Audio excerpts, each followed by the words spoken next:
Hello बच्चों, रसायन के कालांश रसायन की पाठशाला में जो आपका हेलो एल्केन्स और हेलो एलिन्स लेसन चल रहा है, आज उसका एक और अन्य महत्वपूर्ण टॉपिक बच्चों मैं आपके समक्ष लेके आया हूं। पिछले कालांश में हमने जो SN1 रिएक्शंस पढ़ी थी, उसकी मैकेनिज्म किस प्रकार होती है उसके बारे में चर्चा की थी। उसी का ही दूसरा पार्ट सेकंड SN2 मैकेनिज्म मैं आपके समक्ष लेके आया हूं। दोनों एक साथ जुड़े हुए हैं टॉपिक, लेकिन वहां समय अधिक हो गया था, 1 घंटे का लगभग कालांश हो गया था, इसलिए मैंने इसको एक अलग भाग में बना दिया है। चलिए आज की नई हेडिंग लगाते हैं कि हेलो एल्केन्स या एल्काइल हैलाइड में SN2 मैकेनिज्म किस प्रकार होती है। किसकी बात कर रहे हैं बच्चों हम? SN2। नाम से क्लियर है, मैंने पहले भी बताया था। S का मतलब क्या होगा? सब्स्टिट्यूशन होगा। N का मतलब क्या होगा? सब्स्टिट्यूशन करने वाला जो रिएजेंट है वह न्यूक्लियोफाइल है, और इसका जो रेट डिटरमाइन स्टेप है अर्थात स्लो स्टेप है, उसमें 2 मॉलिक्यूल पार्टिसिपेट करेंगे, अर्थात यह है bimolecular nucleophilic substitution reactions होगी। क्या होगी? क्या बोलेंगे? Bimolecular nucleophilic substitution. Bimolecular nucleophilic substitution द्विआण्विक नाभिक स्नेही प्रतिस्थापन अभिक्रिया कहलाएगी। क्या कहलाएगी बच्चों? यह द्विआण्विक नाभिक स्नेही प्रतिस्थापन अभिक्रिया यह कहलाएगी। जैसे हमने लिखा एक एल्काइल हैलाइड लिखा, उसकी रिएक्शन हमने KOH से करा दी, वही भी एक्वस है। कैसा है KOH? एक्वस है। होना क्या है? इसका न्यूक्लियोफाइल होता है बच्चों OH निगेटिव। कौन सा होता है न्यूक्लियोफाइल? OH निगेटिव होता है वैसे तो, अभी हम लिखेंगे कॉमन रिएक्शन में। OH निगेटिव क्या करेगा? ROR बना देगा और KX निकल जाएगा। नॉर्मली लिविंग ग्रुप को X निगेटिव के फॉर्म में हम लिखते हैं, ठीक है ना। जैसे हम लिखा C2H5Br प्लस KOH एक्वस, और इसको हमने रिएक्शन कराया, बना C2H5OH प्लस KBr। ये इस तरह की रिएक्शन होती है। चलिए इसकी मुख्य बात जिसके लिए हम आज ये कालांश चालू किया है, इसकी मैकेनिज्म पढ़ते हैं, रिएक्शन किस प्रकार होती है।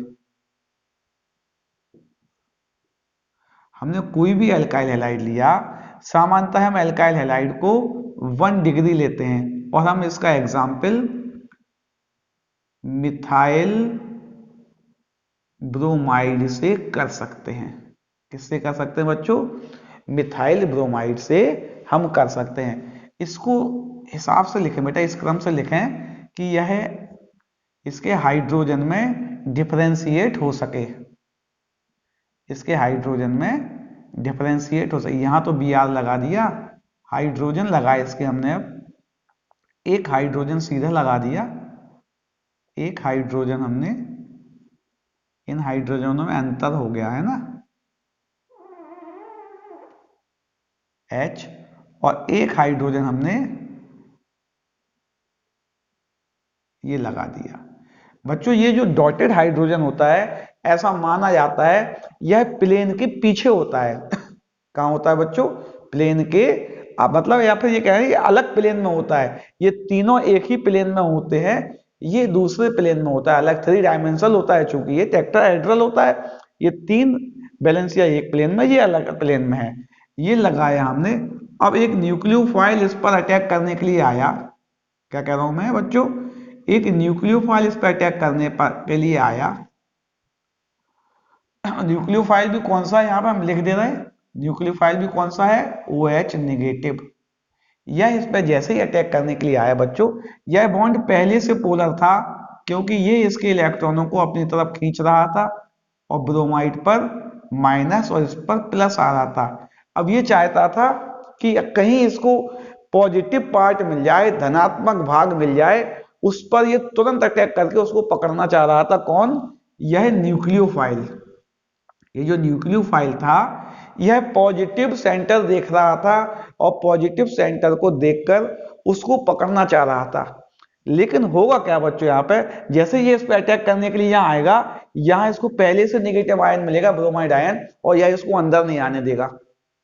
यह इसको अपनी साइड से अंदर नहीं आने देगा क्योंकि ये पहले से नेगेटिव है और यह जो नेगेटिव आएगा तो इसको दूर भगाएगा ये। तो इस बात को ध्यान में रखते हुए ये सोचेगा कि क्यों ना ऐसी जगह से जाया जाए जहां यह ब्रोमाइड ना मिले, तो यह रियर साइड से अर्थात बैक साइड से इस पर अटैक करेगा। क्या कह रहा हूं मैं? यह बैक साइड से इस पर अटैक करेगा और इससे जुड़कर एक इंटरमीडिएट ट्रांजिशन स्टेट बनाएगा। क्या बनाएगा भाई? इंटरमीडिएट, एक इंटरमीडिएट ट्रांजिशन स्टेट बनाएगा। ये H है, ये H है, एक H ये है, और यहां पे क्या होगा? यह बॉन्ड यहां बनाना प्रारंभ कर देगा। इसके अंदर घुस तो गया ही है अब ये, इसके अंदर OH अंदर एंटर कर गया, OH अंदर एंटर कर गया, और उसकी एंट्री के बाद क्या करेगा? यह एक इंटरमीडिएट ट्रांजिशन स्टेट बनाएगा और इस बॉन्ड को धीरे धीरे वीक करना चालू कर देगा। किस बॉन्ड को? ये जो ब्रोमाइड का C सिंगल बॉन्ड Br है, इसको वीक करना चालू कर देगा, अर्थात एक ट्रांजिशन स्टेट बनी,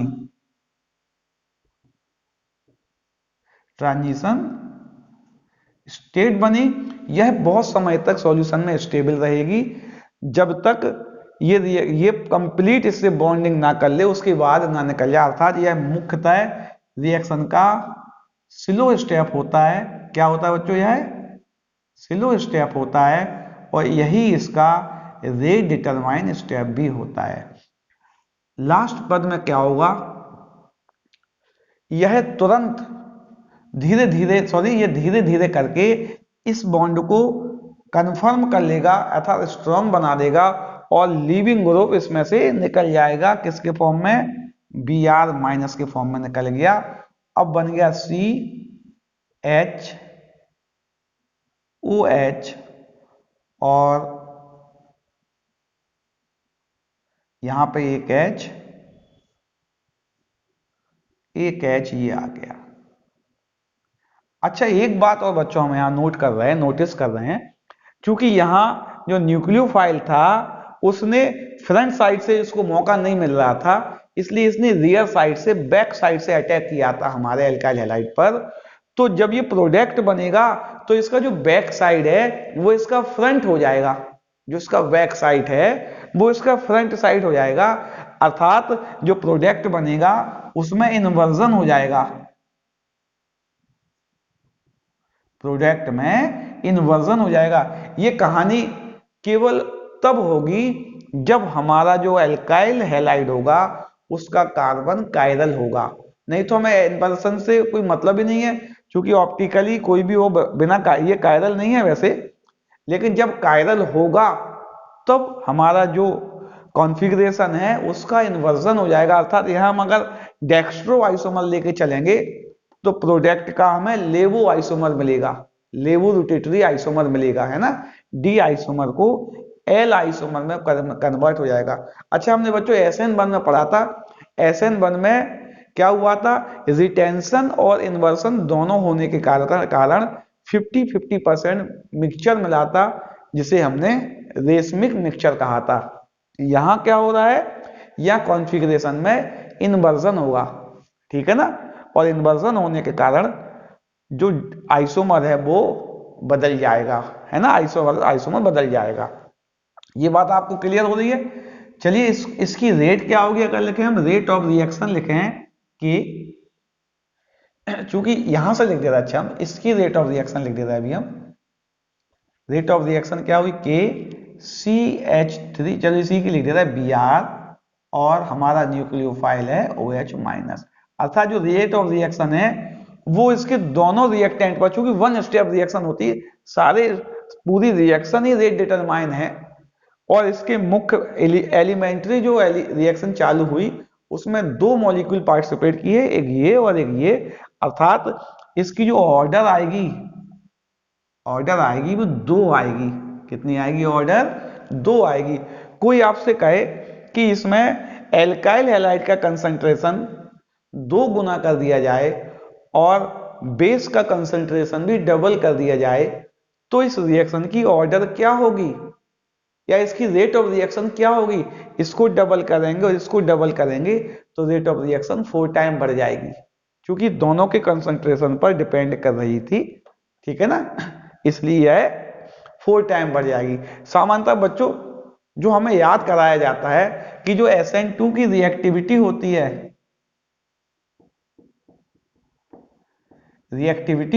जो इसकी SN2 की रिएक्टिविटी होती है वह 1 डिग्री, 2 डिग्री, 3 डिग्री होती है ना। एल्काइल हैलाइड की डिग्री देखते हैं, मुख्यतः नॉर्मल एल्काइल हैलाइड यदि हमारे होंगे, नॉर्मल में क्या करूं, नॉर्मल 1 डिग्री, 2 डिग्री, 3 डिग्री होंगे तो यह बात काम कर जाएगी। आगे यह बात काम नहीं करी, जैसे उसमें भी बताया था हमने SN1 में भी नॉर्मल इंटरमीडिएट कार्बोकैटायन 1 2 3 बन रहे थे, तब तो ठीक था, लेकिन कुछ एक्सेप्शन आएंगे वो भी बताएंगे। तो रिएक्टिविटी की बात कर रहे हैं अभी हम, इसकी रिएक्टिविटी किस किस पर डिपेंड कर रही है, कौन कौन से फैक्टर हैं जो इसकी रिएक्टिविटी को इफेक्टेड करेंगे। सबसे पहले में देखना है नेचर ऑफ, या हम कहें नेचर, या हम लिखें नेचर ऑफ द, कहें हम लीविंग ग्रुप की बात कर रहे हैं। लीविंग ग्रुप, पहले हम लीविंग ग्रुप की बात करें। लीविंग ग्रुप जो हमारा हैलाइड्स है उसका टाइप देखना है। क्या देखना है? Type of leaving group. Type of leaving group, leaving group का प्रकार। लीविंग ग्रुप मतलब जो हैलाइड्स है वह किस प्रकार का है। तो हमने पिछले कालांश में भी बताया था कि जो लीविंग ग्रुप की रिएक्टिविटी का ऑर्डर होता है I नेगेटिव और Br नेगेटिव, Cl नेगेटिव और F नेगेटिव होता है। क्यों होता है हमने यह भी बताया, दोनों के लिए लीविंग ग्रुप का ऑर्डर सेम होता है, दोनों के लिए सेम रीजन था। क्यों? क्योंकि जो I होता है, I नेगेटिव होता है, उसका साइज बड़ा होता है और यह वीक लुईस, यह हमका वीक न्यूक्लियोफाइल की भांति बिहेवियर करता है और इसकी जो बॉन्डिंग होगी, CI की बॉन्डिंग जो होगी वह वीक होगी। इसकी बॉन्डिंग कैसी होगी? वीक होगी, अर्थात जैसे ही इसमें न्यूक्लियोफाइल अटैक करेगा यह सबसे पहले ब्रेक हो जाएगा, सबसे पहले लीव हो जाएगा, सबसे पहले एल्काइल हैलाइड को छोड़ देगा। ठीक है ना, तो लीविंग ग्रुप का इफेक्ट सेम है। नंबर दूसरा आता है nature of CX bond carbon. जो CX बॉन्ड का कार्बन है इसकी प्रकृति कैसी है, यह किस प्रकृति का है, यह किस प्रकृति का है इस बात को भी हमें ध्यान रखना है। कौन सी प्रकृति है जिससे यह इफेक्टेड होगा। तो सामान्यतः बच्चों हम देख रहे हैं यहां न्यूक्लियोफाइल जो आ रहा है वो इस कार्बन पर अटैक करना चाहता है। इसको इस अटैक करने में जितनी सुविधा होगी, जितनी आसानी से यह इस कार्बन के पास पहुंच जाएगा, रिएक्शन की रिएक्टिविटी उतनी ही ज्यादा होगी।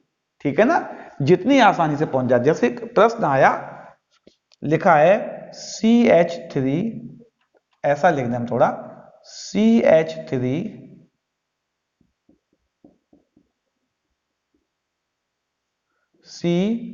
CH3 CH और I, या Br लिखा है, Br, और एक हम लिख रहा है CBr और यहां लिखा है CH3 और H और H। अब यहां न्यूक्लियोफाइल आया अटैक करने के लिए, इस कार्बन पर उसे अटैक करना है, जहां से घुसेगा वहां इस साइड से तो आ ही नहीं सकता था, जहां हिंड्रेंस कम होगा, जहां भीड़ भाड़ कम होगी, जहां वो आसानी से घुस जाएगा, वहां से घुसेगा, निश्चित बात है। तो इस पर अटैक करना उसे ज्यादा आसान दिख रहा है, इस पर अटैक करना उसे ज्यादा आसान दिख रहा है। यह कार्बन 1 डिग्री है, यह कार्बन 1 डिग्री है, और यह कार्बन बच्चों 2 डिग्री है। तो हिंड्रेंस किस में ज्यादा है, भीड़ भाड़ किस में ज्यादा है, इसमें जो एल्काइल हैलाइड का कार्बन है उसके चारों ओर हिंड्रेंस ज्यादा है, स्टीयरिक हिंड्रेंस ज्यादा है, भीड़ ज्यादा है, इसलिए इस पर देर में अटैक कर पाएगा, इस पर जल्दी अटैक करेगा। अर्थात हम कह रहे हैं जो रिएक्टिविटी होगी, रेट ऑफ रिएक्शन होगी, क्या कह रहा हूं मैं, जो रेट ऑफ रिएक्शन होगी ये प्रोपोर्शनल होगी इनवर्सली 1 अपॉन स्टीयरिक हिंड्रेंस। क्या होगी, 1 अपॉन स्टीयरिक हिंड्रेंस के इनवर्सली प्रोपोर्शनल हो गया। अर्थात स्टीयरिक हिंड्रेंस जितना ज्यादा होगा, एल्काइल हैलाइड की ऑर्डर ऑफ रिएक्टिविटी उतनी ही कम होगी। चलो इसको मिटा के थोड़ा 1-2 क्वेश्चन और कर लें बेटा, इसके यहां मिटा दें हम अभी, और आगे 1-2 क्वेश्चन करके देखते हैं, इसको आप नोट कर लेना। चलिए एक क्वेश्चन और लगाते हैं। प्रश्न आया CH3 CH2 I, और भी लिख दे, अच्छा CH3 का whole thrice CBr, CH3 CH2 CH CH3 Br, और लिखा CH3 CH2 CH2 Br। प्रश्न आया इनकी ऑर्डर ऑफ रिएक्टिविटी बताइए। हम मुख्य कार्बन की बात करेंगे जहां एल्काइल हैलाइड जुड़ा हुआ है, इनको थोड़ा खोल के लिखे हम। अगर ये C जो है, पहला वाला C जो है, इसमें Br लगा है, इसमें 3 CH3 जुड़े हैं। कितने CH जुड़े हैं बच्चों, इसमें 3 CH3 जुड़े हैं इसमें, यानी कि C, और C में भी 3 H, C, इस C में भी 3 H, और इस C में भी 3 H, ठीक है ना। इस तरह 3 CH3 जुड़े हैं। ये जो है दूसरा वाला, ये जो CH है, इस C में एक तो Br जुड़ा है, एक H जुड़ा है, और इसमें एक CH3 जुड़ा है, और एक में जुड़ा है CH2। क्या जुड़ा है बच्चों, CH2 जुड़ा है, और CH2 में CH3 जुड़ा है। इस कार्बन के चारों ओर हिंड्रेंस ज्यादा है। क्या है बच्चों, मोर हिंड्रेंस। क्या है इसमें, मोर हिंड्रेंस, भीड़ ज्यादा है। ये कार्बन 3 डिग्री है, कैसा है, 3 डिग्री है। यह वाला कार्बन 2 डिग्री है, और यह वाला कार्बन 1 डिग्री है। इसमें हिंड्रेंस ज्यादा है, इसलिए यह लेस रिएक्टिव होगा, इसमें हिंड्रेंस कम है, यह मोर रिएक्टिव होगा कंपैरेटिवली। दोनों को तुलना करेंगे तो नॉर्मल नॉर्मल एल्काइल हैलाइड होंगे 1, 2, 3 में, हम इनकी ऑर्डर ऑफ रिएक्टिविटी आसानी से निकाल लेंगे। चलिए क्वेश्चन और करते हैं, थोड़ा कंपैरिजन भी कर लेंगे बाद में। फिर प्रश्न लिखा है, जैसे ये आया Br, और यह भी Br, प्रश्न आया, ठीक है ना।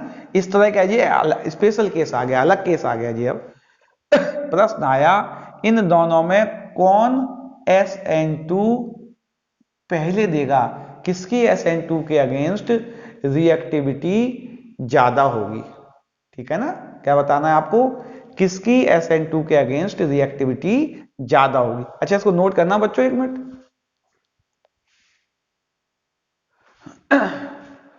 चलिए इसको हम देखते हैं। इन दोनों में अगर बात की जाए, अगर हमने पिछला जो SN1 पढ़ा था, प्रश्न है कौन SN1 SN2 पहले देगा, SN1 की अगर बात करें तब तो हमें बहुत बड़ी बात मिल रही है। यहां पे ये जो स्थिति है, यह एलाइलिक कार्बन है। कैसा है, यह एलाइलिक कार्बन है, और एलाइलिक कार्बन में रेजोनेंस स्टेबिलिटी होती है। क्या होती है, रेजोनेंस स्टेबिलिटी हमने बताया था, अर्थात SN1 तो यही फास्ट देगा। SN1 कौन देगा? ये वाला देगा, एलाइलिक ब्रोमाइड। SN1 तो यही पहले देगा, ठीक है ना। SN2 की बात हो रही, लेकिन अभी अगर देखा जाए बच्चों, यहां भी आ रहा है, यहां भी आ रहा है, दोनों का हिंड्रेंस लगभग समान है। अंतर क्या है, यहां एक डबल बॉन्ड है और यहां डबल बॉन्ड नहीं है। जो बच्चों डबल बॉन्ड होता है, इसका -I इफेक्ट होता है। क्या होता है? डबल बॉन्ड का -I इफेक्ट, भले थोड़ा कम होता है। अगर -I इफेक्ट आ जाए किसी में भी, ये भी आपको याद रखना, यदि किसी में भी -I इफेक्ट आ जाए तो उसकी जो ट्रांजिशन स्टेट है,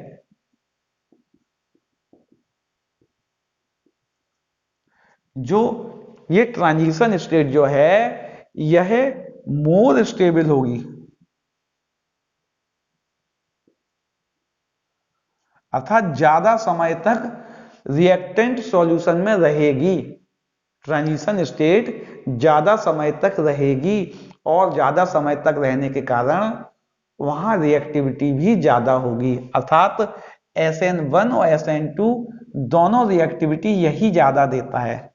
इसकी SN1 के अगेंस्ट भी रिएक्टिविटी ज्यादा है, इसकी SN2 के अगेंस्ट भी रिएक्टिविटी ज्यादा है।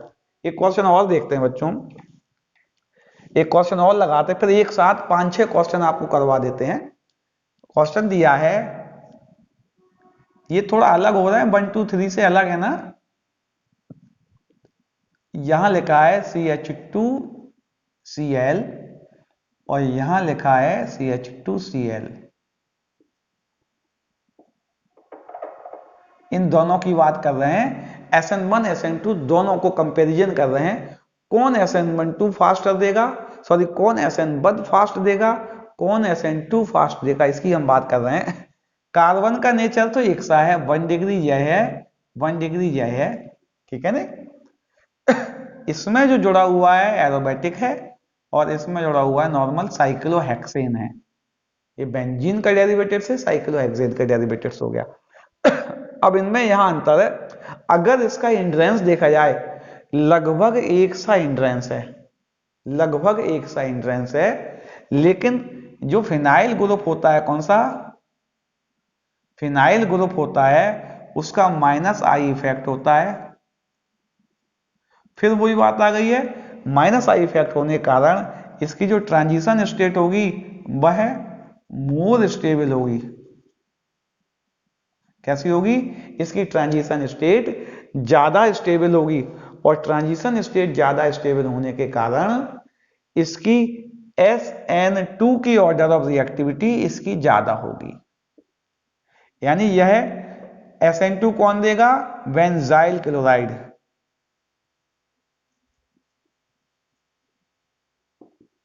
SN2 कौन देगा ज्यादा? Benzyl chloride. अच्छा SN1 देखे, क्यों देगा? क्वेश्चन आता है आपसे, यह SN2 रिएक्शन फास्ट क्यों देगा? क्योंकि इसका फिनाइल ग्रुप का -I इफेक्ट है, उस -I इफेक्ट के कारण इसकी ट्रांजिशन स्टेट ज्यादा स्टेबल होगी और ज्यादा स्टेबल होने के कारण यह ज्यादा समय तक रिएक्टेंट सॉल्यूशन में रहेगी और इसकी ऑर्डर ऑफ रिएक्टिविटी ज्यादा होगी। अच्छा हम देखें SN1 देखें, हम जानते हैं यह रेजोनेंस स्टेबलाइज होता है, यह भी हमने पढ़ा है। इसमें एक एक्स्ट्रा स्टेबलाइजेशन होता है बेंजीन में, रेजोनेंस स्टेबलाइजेशन। क्या कह रहा हूं मैं, जो बेंजाइल होता है या क्या होता है, रेजोनेंस स्टेबलाइज होता है, एक्स्ट्रा रेजोनेंस स्टेबलाइजेशन और पाया जाता है इसमें, इसलिए SN2 भी यही दिखाएगा।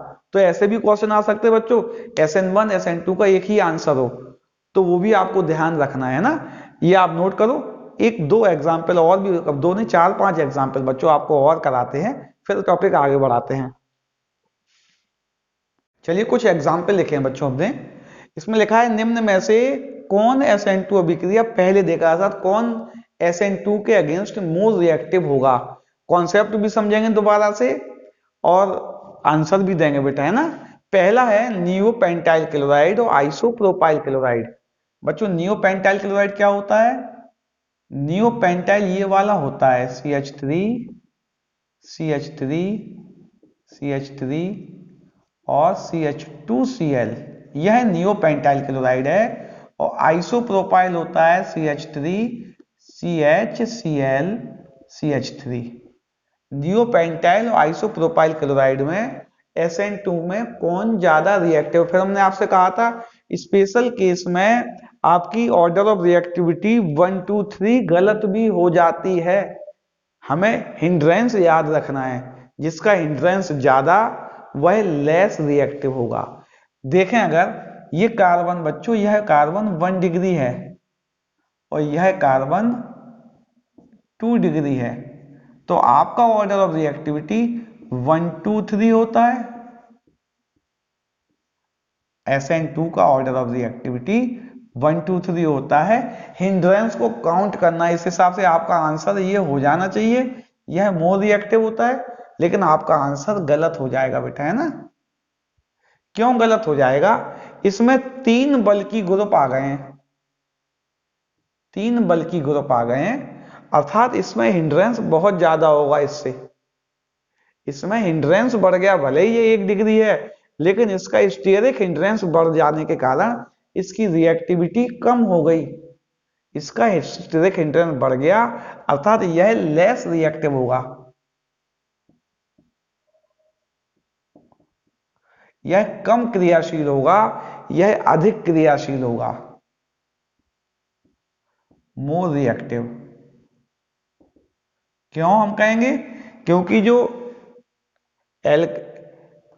हेलो एल्केन का कार्बन है, एल्काइल हैलाइड का कार्बन है, उसमें स्टेरिक हिंड्रेंस बढ़ गया, यहां बल्कि ग्रुप ज्यादा आ गए, जिससे यह न्यूक्लियोफाइल को अटैक करने में रिस्ट्रैक्ट करेंगे, बाधा पहुंचाएंगे, इसलिए इसकी रिएक्टिविटी कम हो जाएगी अभी इससे।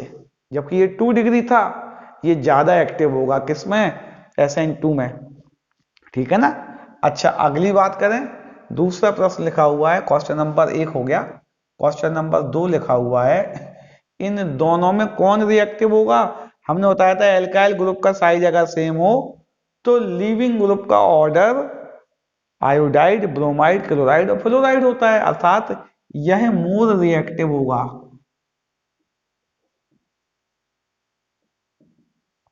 यह मोर रिएक्टिव होगा। यह देखे भाई, सिंपल, बिल्कुल ये सिंपल है। यह जो है ना, ये जो है 2 डिग्री एल्काइल हैलाइड है, यह 1 डिग्री एल्काइल हैलाइड है। तो हमने ऑर्डर ऑफ रिएक्टिविटी हम जानते ही हैं, नॉर्मल में तो 1 2 3 होती है, यह ज्यादा एक्टिव होगा, है ना, मोर रिएक्टिव, यह मोर रिएक्टिव होगा। ये प्रश्न अच्छा है बच्चों, है ना? प्रश्न लिखा है, यदि हम, चौथे नंबर का प्रश्न है, यदि हम एक रिएक्शन करा रहे हैं CH3 CH CH3 CHBr और CH3 की रिएक्शन हम OH नेगेटिव से करा रहे हैं, तो मेजर प्रोडक्ट क्या होगा? SN2 का देखना है हमें और SN1 का भी हम देखेंगे। थोड़ा पीछे लिख दें इसको बेटा, SN1 का भी हम मेजर प्रोडक्ट देखेंगे। SN2 तो बेटा हम जानते हैं, SN2 तो हिंड्रेंस कम देखता था और उसे ज्यादा मतलब नहीं है कोई, अभी हिंड्रेंस की बात करें, लेकिन अभी है नहीं, तो ये डायरेक्ट इसको रिप्लेस कर देगा। कौन सा प्रोडक्ट मेजर बनेगा? इसमें तो एक ही प्रोडक्ट बनेगा, वही मेजर होगा। यहां क्या हो जाएगा बेटा? CH3 CH CH3 और CH की Br की जगह न्यूक्लियोफाइल आ गया और OH बन गया और यहाँ CH3, यही मुख्य उत्पाद बनेगा, यही मुख्य उत्पाद बनेगा।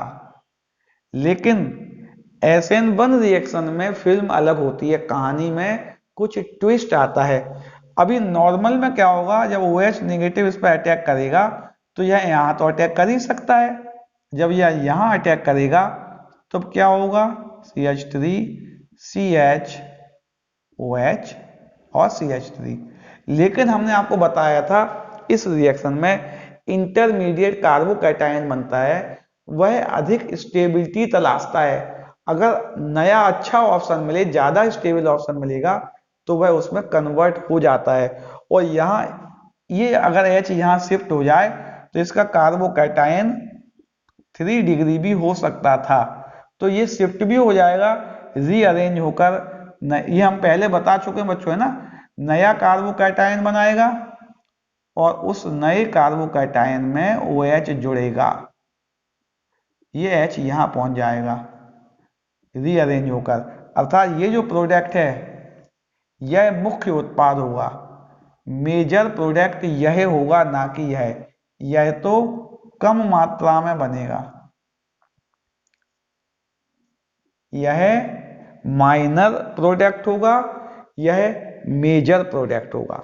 चलिए यहां देखें, ये भी सिंपल है, ये जो एल्काइल हैलाइड है यह 1 डिग्री है और यह एल्काइल हैलाइड 2 डिग्री है, तो यह मोर रिएक्टिव होगा, यह मोर रिएक्टिव होगा। इसकी हम बात करें, अगर हम ध्यान से पहचाने तो यह विनाइलिक कार्बन है और विनाइलिक कार्बन में भी डबल बॉन्ड है। हमने बताया था -I इफेक्ट के कारण ट्रांजिशन स्टेट ज्यादा स्टेबल होगी और ट्रांजिशन स्टेट ज्यादा स्टेबल होने के कारण इसकी रिएक्टिविटी ज्यादा होगी। ये बात हम बता चुके हैं ना बच्चों, इसको नोट कर लो। एक छोटा सा टॉपिक बताते हैं। अच्छा, थोड़ा अब ये देख लें समरी कि SN2 रिएक्शन जब हमने पढ़ी थी, बायोमोलिकुलर न्यूक्लियोफिलिक सब्स्टिट्यूशन थी। इसी रेट ऑफ रिएक्शन में एल्काइल हैलाइड और अटैकिंग न्यूक्लियोफाइल दोनों पर डिपेंड कर रही थी, इसलिए इसकी ऑर्डर 2 थी। इसका इंटरमीडिएट में स्टेरिक ट्रांजिशन स्टेट बनी थी और इसकी ऑर्डर ऑफ रिएक्टिविटी हिंड्रेंस पर निर्भर कर रही थी। इसमें अगर कायरल कार्बन होगा तो प्रोडक्ट का कॉन्फ़िगरेशन में इन्वर्जन हो जाएगा और rate of reaction steric hindrance के इनवर्सली प्रोपोर्शनल थी। ऑर्डर ऑफ रिएक्टिविटी इस तरह की थी। इसको नोट कर लो बच्चों। लास्ट में दोनों में एक डिफरेंस का क्वेश्चन और बता दें बच्चों। अभी तक जो हमने पढ़ा SN1 और SN2 रिएक्शन में हमने क्या क्या बात पढ़ी है। यह जो होता है यह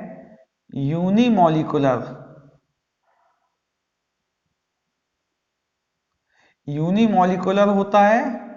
न्यूक्लियोफिलिक सब्स्टिट्यूशन तो दोनों ही होते हैं, नाभिक स्नेही प्रतिस्थापन दोनों में होता है। यह बाईमोलिकुलर होता है। कैसा होता है बच्चों? यह यूनिमोलिकुलर होता है, यह बाईमोलिकुलर होता है। इसका जो RDS होता है, रे डिटरमाइन स्टेप जो होता है, उसमें केवल एल्काइल हैलाइड का मॉलिक्यूल पार्टिसिपेट करता है, न्यूक्लियोफाइल पार्टिसिपेट नहीं करता है। और इसका जो रेट डिटरमाइन स्टेप होता है उसमें एल्काइल हैलाइड और न्यूक्लियोफाइल दोनों के ही मॉलिक्यूल पार्टिसिपेट करते हैं। अर्थात इसकी जो ऑर्डर होती है, कोटि जो होती है वह 1 होती है और इसकी जो ऑर्डर होती है वह 2 होती है। यह भी हमने पढ़ा था। इसका जो न्यूक्लियोफाइल होगा, SN1 की बात कर रहा हूं बच्चों ना, यह वीक होगा। कैसा होगा? वीक होगा।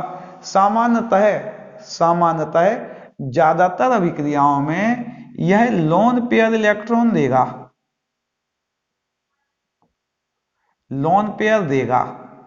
कौन देगा? ज्यादातर रिएक्शन में यह लोन पेयर से बॉन्डिंग करेगा। अच्छा, ये क्या होगा? SN2 में SN2 का न्यूक्लियोफाइल स्ट्रॉन्ग होगा और ज्यादातर यह निगेटिव पार्ट जैसे कि OH माइनस डायरेक्ट है ना, इसमें जैसे कि H2O यह अपने लोन पेयर से बॉन्डिंग करेगा, H2O ऐसे इसमें OH माइनस से करेगा। अच्छा, अगली बात करें, इसका जो इंटरमीडिएट है, इसका इंटरमीडिएट में ट्रांजिशन स्टेट होती है। क्या होती है? इसकी इंटरमीडिएट, सॉरी SN1 है ना, SN1 में तो इंटरमीडिएट कार्बोकैटायन बनता था। क्या बनता था? कार्बोकैटायन बनता था, और इसका इंटरमीडिएट ट्रांजिशन स्टेट होती है। अर्थात इसकी जो रिएक्टिविटी है,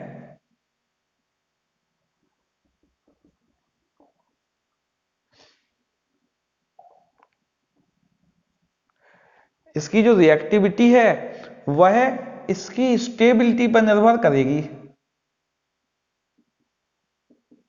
किस पर? इंटरमीडिएट कार्बोकैटायन की स्टेबिलिटी पर निर्भर करेगी इसकी रिएक्टिविटी। किसकी?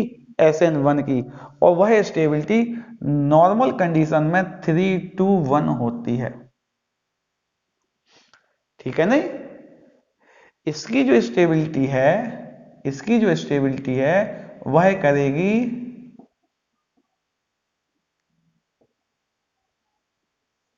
हिंड्रेंस पर, स्टीयरिक हिंड्रेंस। इसकी स्टेबिलिटी स्टीयरिक हिंड्रेंस पर करेगी रिएक्टिविटी। इसकी जो क्रियाशीलता है वह स्टीयरिक हिंड्रेंस पर निर्भर करेगी और इसके इनवर्सली प्रोपोर्शनल होगी। जिसका स्टीयरिक हिंड्रेंस ज्यादा होगा उसकी रिएक्टिविटी कम होगी। यह बात भी हो गई। अगर हमारा किरैल कार्बन है, कैसा है बच्चों? किरैल, जिसको कायरल बोलते हैं, तो प्रोडक्ट जो होगा इसका जो प्रोडक्ट होगा SN1 SN2 3 का, वह रेशमिक मिश्रण होगा। क्या होगा? रेशमिक मिश्रण होगा। रेशमिक मिक्सचर बनेगा और इसका जो प्रोडक्ट में होगा वह इन्वर्जन हो जाएगा।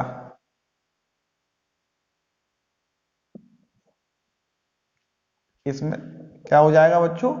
इसमें इन्वर्जन हो जाएगा, इसमें रेशमाइजेशन हो जाएगा। अर्थात रिटेंशन और इन्वर्जन दोनों होंगे, और दोनों होने के कारण दोनों का मिक्सचर मिलेगा और रेशमाइजेशन हो जाएगा, इसमें इन्वर्जन होगा। यह भी आपको याद रखना है। लिविंग ग्रुप की कहानी दोनों की एक सी है, तो इनमें डिफरेंस आप लिख सकते हो। कोई आपसे पूछा जाए कि SN1 और SN2 में डिफरेंस क्या है, आप इनमें आराम से 4-5 डिफरेंस बहुत अच्छी तरह से लिख सकते हैं। मैं आशा कर रहा हूं SN1 SN2 की पूरी कहानी, जो कि हमने रिएक्शन से चालू की थी, न्यूक्लियोफिलिक सब्स्टिट्यूशन रिएक्शन से चालू की थी, और मैकेनिज्म पर होते हुए हम SN1 SN2 पर खत्म की है, आपको पूरी कहानी अच्छी तरह से क्लियर हो गई होगी बच्चों। और मैं आशा कर रहा हूं इसके बहुत प्रश्न आते हैं, आप उन्हें आसानी से हल कर लेंगे। ज्यादातर रिएक्टिविटी के क्वेश्चन आते हैं, आप आसानी से हल कर लेंगे। अब भी कोई समस्या है, यूट्यूब के मैसेज बॉक्स में तुरंत मैसेज करें, आपकी समस्या का सटीक और बिल्कुल सरल विधि से समाधान किया जाएगा। मेरे साथ लगातार बने रहें। अगले कालांश में दूसरी केमिकल प्रॉपर्टी एलिमिनेशन रिएक्शंस की चर्चा की जाएगी। तब तक इन कॉन्सेप्टों को लिख लें अपनी कॉपी में और याद भी कर लें, क्योंकि आपकी वार्षिक परीक्षाएं बहुत नजदीक हैं।